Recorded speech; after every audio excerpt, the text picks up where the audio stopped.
First, you have some time to look at questions 1 to 5.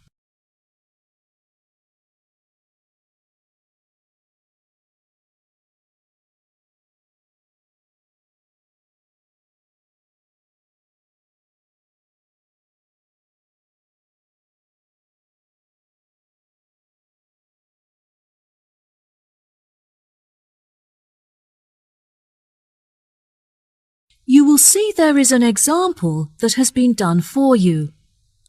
On this occasion only, the conversation relating to this will be played first. Hello, this is the Leighton Society. How can I help? Oh, hello. I'm just phoning you because I'm interested in becoming a member of your society, and I was wondering if you could give me some more information. The name of the society is Leighton, so Leighton has been written in the space. Now we shall begin. You should answer the questions as you listen, because you will not hear the recording a second time. Listen carefully and answer questions 1 to 5. Hello, this is the Leighton Society. How can I help? Oh, hello. I'm just phoning you because I'm interested in becoming a member of your society, and I was wondering if you could give me some more information. Of course. What would you like to know? Well, first of all, I'd like to know where you hold the club meetings, as I'm not very mobile anymore, and I'm looking for somewhere that's within walking distance of my house. Are you still down at the old boathouse? No, we moved away from there a while ago. Meetings are now held at the clubhouse. Oh, brilliant. That's only 5 minutes from me. Do you require members to have any skills or experience? No, there is no experience required. We have plenty of female singers and actresses, but we don't have many men who can play the male roles. We are looking to resolve this, and are especially interested in recruiting male actors and singers. I've never sung professionally, but I'm very keen on it, and I've been told that I'm talented, so I think this would be a good fit. Do you organise coaches to transport members to practice at the theatre? Unfortunately, the club does not have sufficient funds to organise transportation, though this is something we are working towards. We are currently looking for members who can drive so that we can organise car sharing. Members who are able to shuttle people in their cars will obviously be compensated for their petrol usage. I don't drive, but I'd be happy to contribute some money in order to use the shuttle services. Yes, that is no problem. Are you aware of when the meetings take place? No, I couldn't find the meeting times on your website. We hold meetings from 6 to 8 p.m. every Tuesday. Ah, that's lucky. I go to a debating club every Wednesday, so I'm glad that it's on a different night so I can attend both. Do you operate year-round? We used to close during December for the Christmas period, but we found that a lot of members wanted to continue their practices during this time. We operate for most of the year, but we do, however, close for August because the weather gets so hot that we are unable to practice comfortably. This may change when we have enough funds to operate the air conditioning. Before you hear the rest of the conversation, you have some time to look at questions 6 to 10.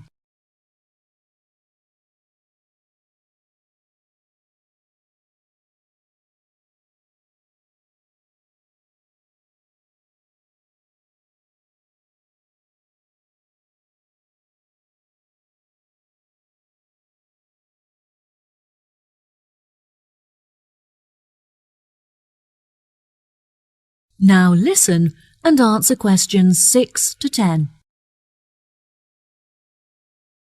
OK. I also wanted to ask how much the membership fee is and what is included with it.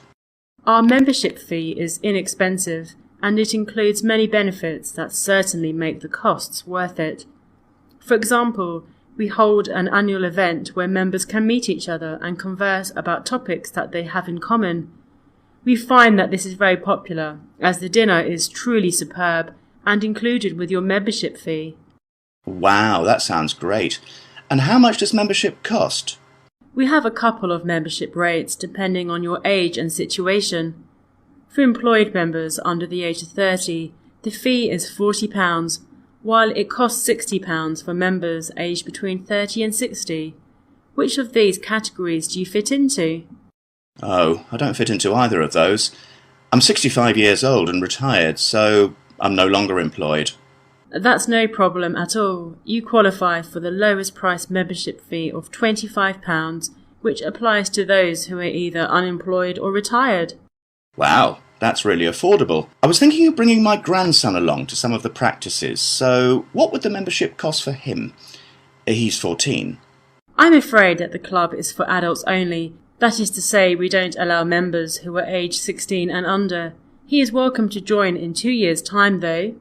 Ah, that's a shame. I guess I can wait and buy him a membership for his birthday present. Yes, what a good idea. I was hoping I could bring him with me so I have someone there to talk to. I'm worried that I won't have anything in common with the other members. I'm sure you'll fit in just fine. All our members are very friendly and interested in culture and music. Most of the people involved are modern authors looking for new experiences to write about in their books. You could read some of their books so you have something to discuss with them. That's a good suggestion. I'll definitely do that. I'm really looking forward to attending the annual dinner, so I can meet new people and hopefully make some friends. Absolutely. Everyone has a great night and it's all for charity, as all of the money raised from this event is donated to the Children's Hospital so they can buy toys and clothes. Wow, what a great cause. Well, I will definitely be popping in soon to arrange my membership. Thank you for all of your help.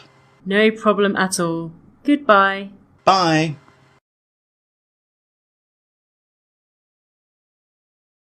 That is the end of Part 1. You now have 1 minute to check your answers to Part 1.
Part 2.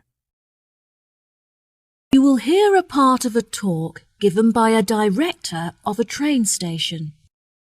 First, you have some time to look at questions 11 to 14.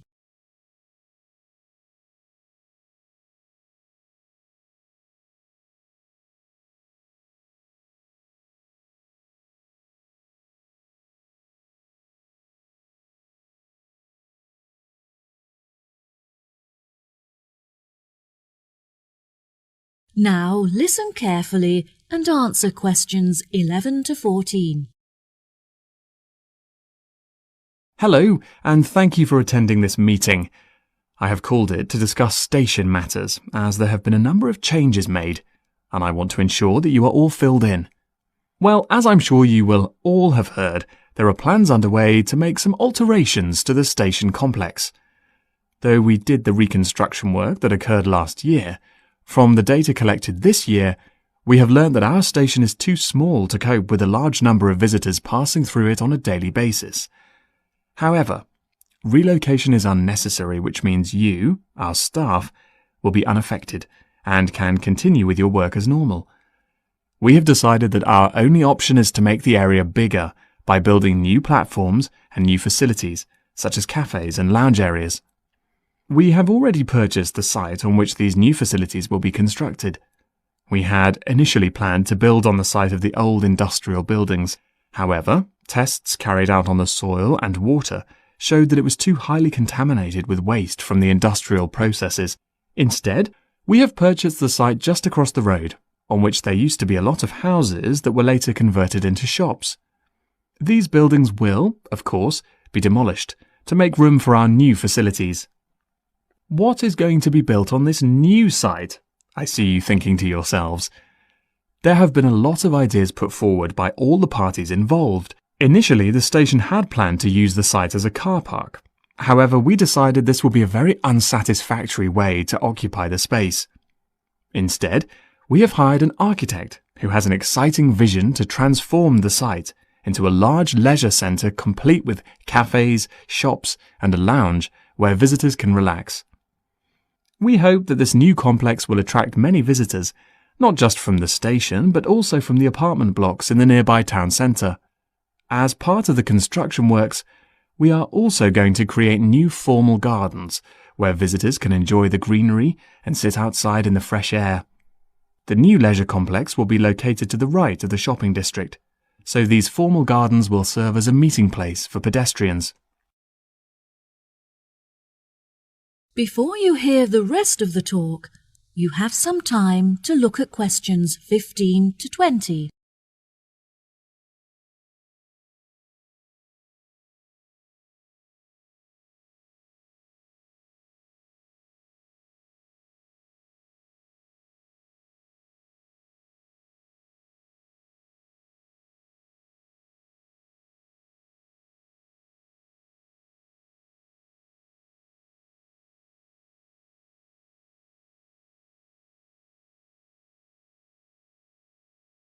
Now listen and answer questions 15 to 20. Now, I'm delighted to be able to introduce you all to the plans for our new complex, so if you could please focus your attention on the maps in front of you. We will start at the main entrance and make our way towards the cafe, which is located behind the wall that we can see directly in front of us, just next to the rear entrance. In this position, the cafe is obscured from the entrances, which will keep the space warm and also create an intimate atmosphere. Once visitors arrive at our station, they often need further transport in order to reach their homes. Therefore, we have introduced a taxi rank with its own waiting area. In order to reach these facilities, the visitors must simply leave the complex via the rear entrance and turn left. Visitors who have travelled to the station by car can leave it in the car park for a small fee, which is located just outside of the rear entrance to the right. At present, our station does not have an internal seating area for passengers, so they are forced to wait for their trains outside on the platforms, which can be particularly unpleasant during the winter. We have, therefore, decided to introduce a passenger waiting area inside the new complex to the right of the rear entrance, with comfortable seating where passengers can pass the time comfortably in the warmth. As this space is a distance away from the station, we have also proposed a waiting area for wheelchair users that is closer. As visitors enter through the main entrance, this space will be located behind the wall to their left. Finally, we have also decided that it would be a great idea to introduce a new tourist office, where visitors can get maps and information on our wonderful town. We want this new office to be easily accessible, so visitors entering through the main entrance will find it directly to their right. Now, I think that's all I have to tell you. Please feel free to ask any questions if you would like to know anything else. That is the end of part 2. You now have half a minute to check your answers to part 2.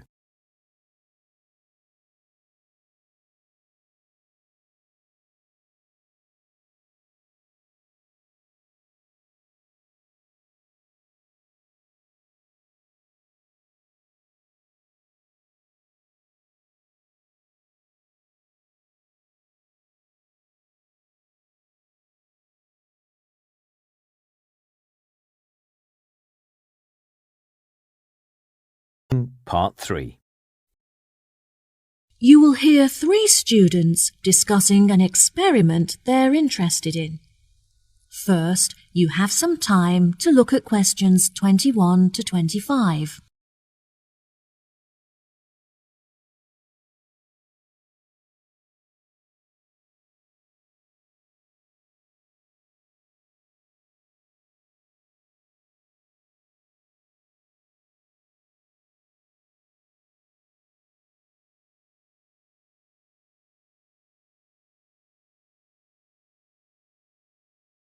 Now listen carefully and answer questions 21 to 25.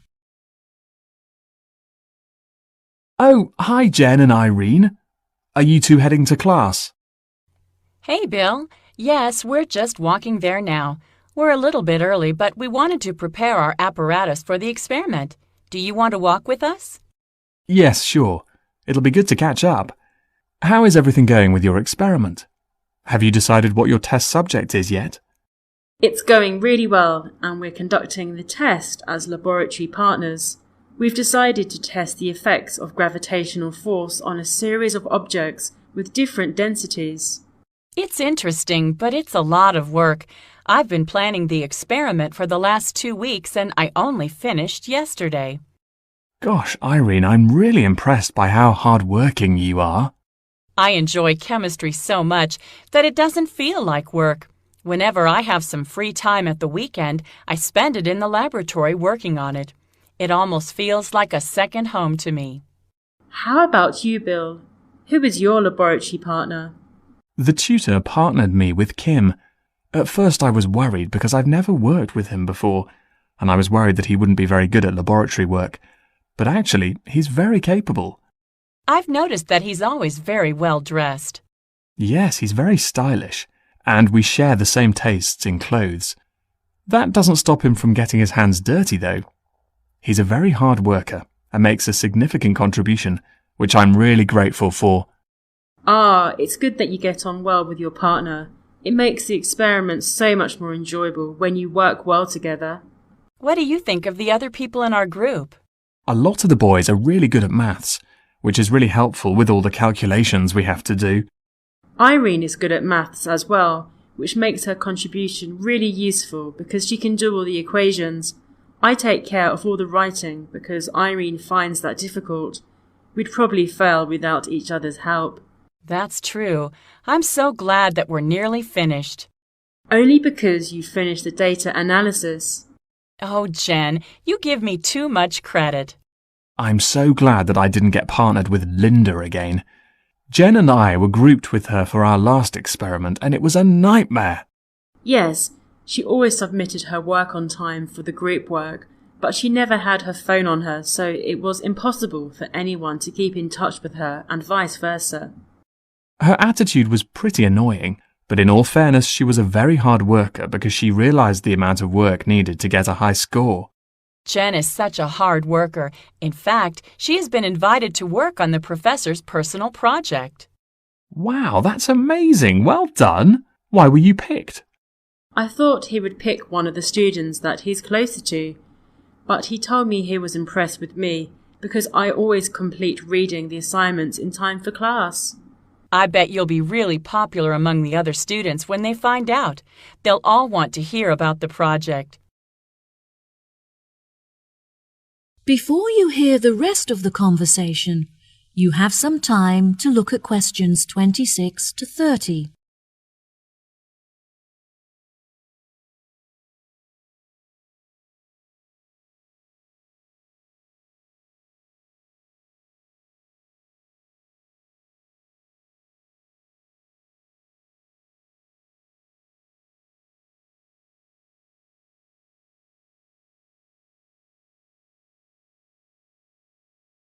Now listen and answer questions 26 to 30. You should give everyone tasks so that they have the opportunity to participate. That's a really good idea, actually. Will you help me decide who to assign each task to? Of course. Now let's see. Well, as Irene finds writing difficult, perhaps it would be useful for her to practice that by doing the bibliography. I think the bibliography is a bit long for me. I think I'd be better suited to the methodology. Yes, that makes sense. Bill, you've told us that Kim is a hard worker, so I think he should be tasked with the conclusions, as there is quite a lot of effort involved. Okay, sure. I know that Kyle hasn't been feeling well, so he should take care of the abstract and the acknowledgement because there is very little work to be done for those tasks. Jen, do you want to review some of the literature? It's a lot of work, but I know that you really enjoy writing, so I'm confident that you'll do a good job. Sure, sounds great. Right, so that leaves the bibliography and the discussion to assign. I think that Linda will struggle with the amount of work involved in the referencing, so perhaps I should take care of that task, and she can do the other one? That's great, guys. Thanks for your help. I'll tell the tutor when he arrives. That is the end of Part 3. You now have half a minute to check your answers to Part 3.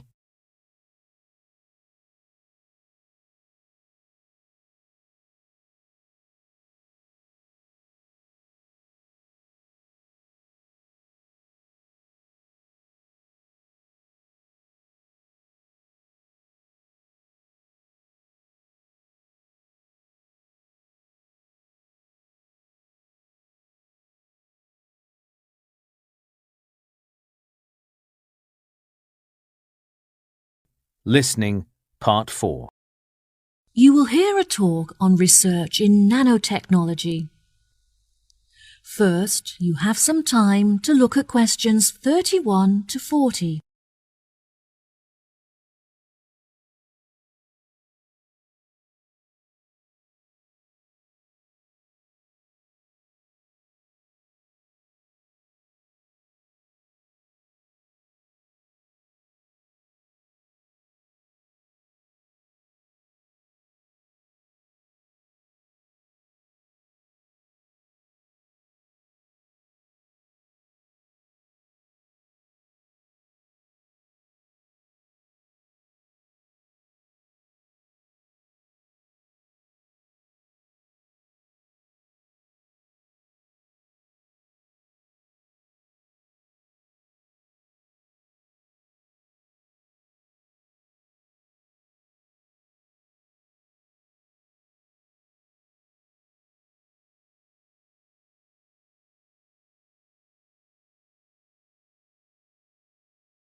Now, listen carefully and answer questions 31 to 40. Good morning, everyone. Welcome to the second lecture in our series on modern technology. Today I'll be discussing the recent developments in nanotechnology in addition to its applications in a number of environments, such as domestic and medical. First of all, I'd like to begin with a short explanation of what nanotechnology is. It is the manipulation of matter on an atomic, molecular, and supramolecular scale. Because of its limitless applications and uses, the government has invested billions of dollars into the research and development of nanotechnology in order to explore its potential. It is only recently that we have been able to engage in the development of nanotechnology, since the particles are so minuscule that a new type of microscope had to be invented to enable us to see them. Many of you may not realize that we all use nanotechnology in our homes as a part of our daily lives.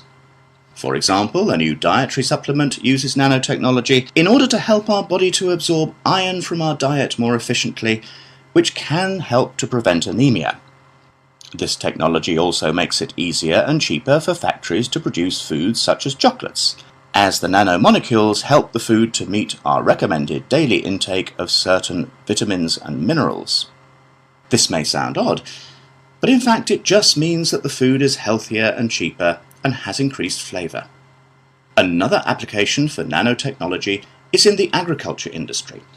In the past, farmers have been using many artificial chemicals to fertilise the soil, which is extremely bad for the planet, as it contaminates the water that we drink. By using nanotechnology, scientists have been able to develop a spray which increases the efficiency of fertilizers that occur naturally in the soil. This means that a lot more food can now be produced per square hectare, making it cheaper and more efficient to grow without harming the planet. One of the industries upon which nanotechnology has had the biggest impact is the production of pharmaceuticals.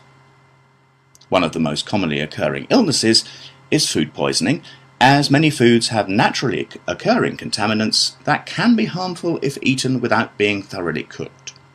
Nanotechnology makes it possible for us to sterilize the food and make it safe to eat by killing these bacteria. A major success in the use of nanotechnology in the medical field is in the treatment of cancer. Researchers have found that they can attach medicine to nanoparticles, which are then injected into the body and enable the therapeutic drugs to be absorbed into the veins. These drugs then travel throughout the blood system and target cancerous tumours. Scientists have also discovered that certain metals contain nanoparticles that have antibacterial qualities with the ability to destroy over 650 types of bacteria. These metals are used, for example, on fridges to prevent the growth of bacteria. They can even be woven into materials to create clothing that is self-cleaning and has an attractive metallic appearance. The most popular of these materials contains silver, which naturally has the strongest antibacterial qualities. These clothes have a special tag on them to show that they use nanotechnology, so keep a lookout for them next time you go shopping. Another observation made by some researchers showed that certain types of nanoparticles called splifferines can destroy fat tissues and therefore stimulate fat loss without the need for dieting or exercise. They are currently developing a supplement that can be ingested in order to help dieters with their weight loss programs. It is predicted that these supplements will be on the market by 2020. I would like to finish today's lecture with a final example of a domestic application for nanotechnology: cosmetics. Nanoparticles are used in many makeups and body lotions, but they have the greatest effect in sun cream. Ultraviolet rays given off by the sun are a serious cause of skin cancer, but the nanoparticles in sun cream protect the skin against the sun by blocking the ultraviolet radiation from entering the body. This is why you must always wear suntan lotion on the beach. Now I'd be happy to answer any questions you may have. That is the end of Part 4. You now have 1 minute to check your answers to Part 4.